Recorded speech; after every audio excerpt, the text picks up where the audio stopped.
Hey, on this episode of Uncle Jesse's Rod Shop, I just want to take a moment to give thanks to those that paid the ultimate sacrifice serving this nation.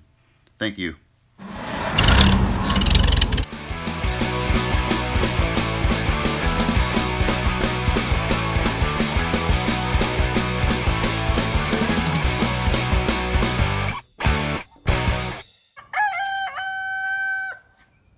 Doing some painting here. Got the backing plates there ready to rock so I can put everything together. I did pop the cover off this and man, everything looks really good. Again, it's a 410 gear with a factory posi. So that's good. This thing's almost ready to paint. Alright guys, here we are at Uncle Jesse's Rod Shop. And I'm putting these back brakes together, the drums. It's rocket science basically. Let me tell you something, man. You're not living until you've taken the backing plates off and assembled them on the bench. So let me show you something. So there's numero uno. So we got one side done. You know, the one good thing about drum brakes, with all the fun colors that they give you for springs and stuff, they look kind of cool. Not for long though. Yeah, I can do these things on the bench because I got this thing all apart, and I have to do the brake lines, the hard lines back there anyways. The nice thing is I got the extra backing plates, and as I'm doing these brakes I can look and see how they're supposed to go because it's easy to forget.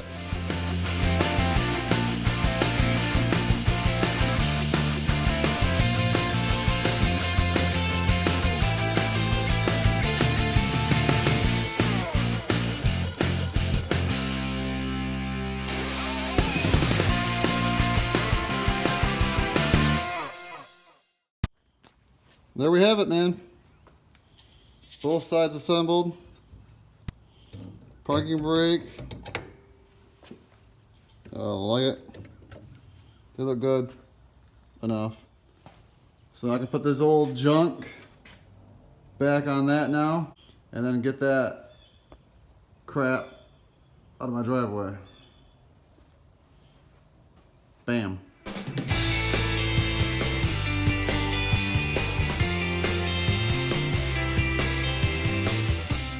Yo, check one, check one, check one.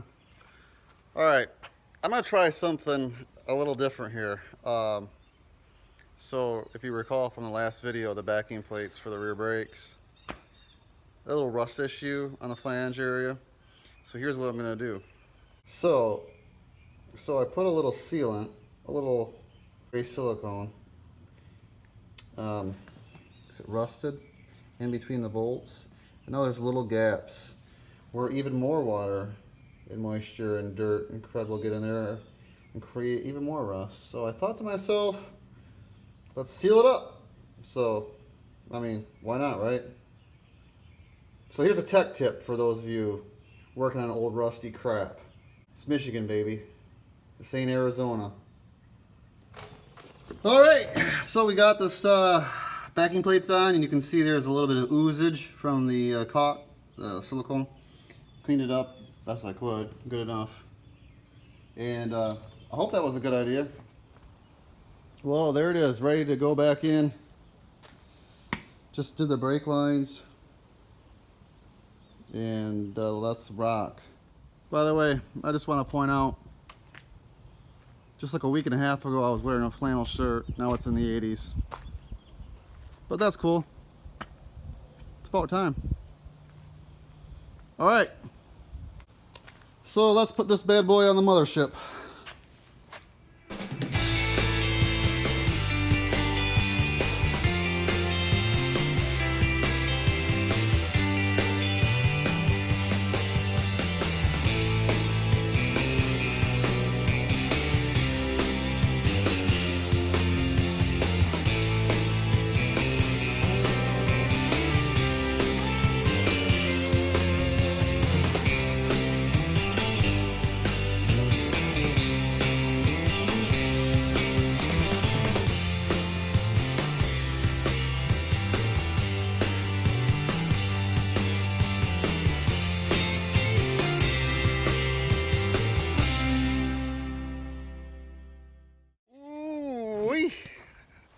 Tell you what, I've been doing these videos on this truck since November.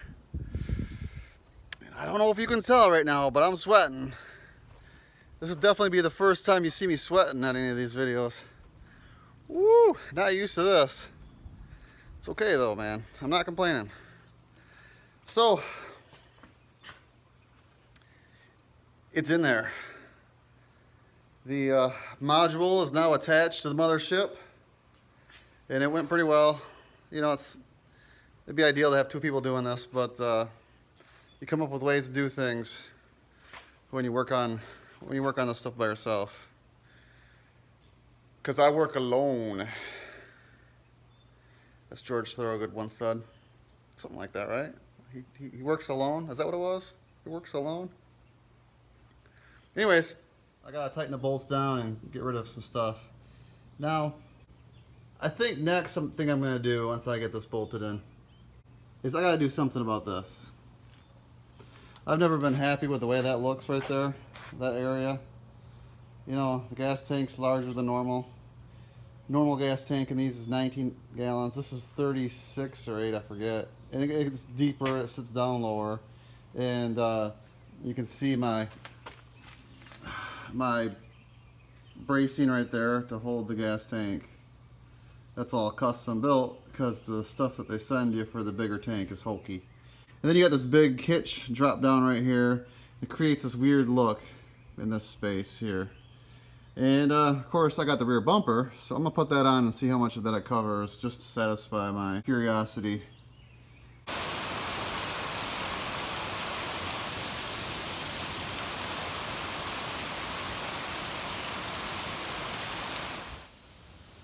Alright, here we are, right back to flannel leather again, just like that. Anyways, so I talked about this bumper. I got it up here. It's sketchy. Check it out. Is that sketchy? A little bit. So I ordered this bumper from, you know, a place that has a lot of truck parts with 3 letters. And it rhymes with Schmellum Schmee. Okay? Anyways. So I order, you know what? Fabrication's fun and all, but it takes time. And if they make a part readily available for something, for an application, and it's a reasonable price, then just buy it, right? Save yourself some time. So, I ordered bumper brackets for this. You know, I ordered the bumper. The bumper looks good. They're bumper brackets, though. I don't know what those are supposed to fit. I don't get it. So I'm making my own bumper brackets now, and I spent $35 for nothing. This is not the first time this type of thing has happened. There's the junk they sent me. Kind of really important, actually. Those bumper brackets, none of the holes line up with the frame holes.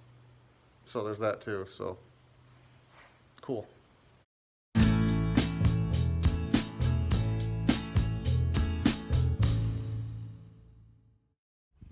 So I was just going to make my own brackets, but I really don't have enough steel to make them how I'd want to make them. And I just want to, you know, get this going, get it done. So I'll make these brackets from Schmellum Schee work for me. It'll be fine. Alright, so let's review everything wrong with these brackets. The offset. It's a 1/4 inch too much. It's like 1 inch. And it's supposed to be 3/4 of an inch. The bolt holes, it doesn't really do anything. There's no match to the frame. So, let me show you what I'm doing. I'm going to have to cut this off right there, right? Add a new hole about there. And then I'm going to put a 1/4 inch spacer plate on this side. So it in effect makes it a 3/4 inch offset.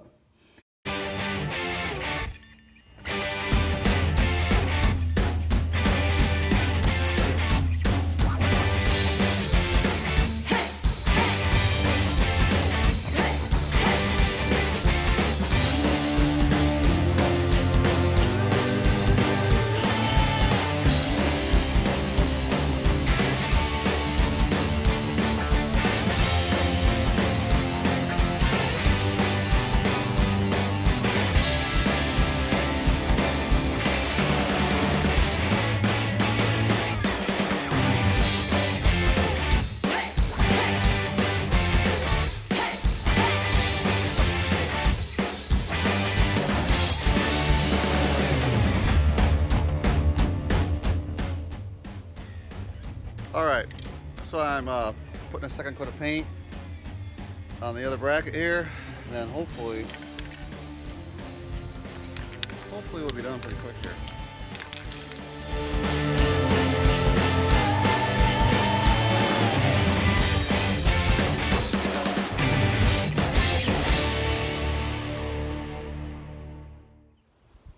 Oh, if you could just see it from here, you guys.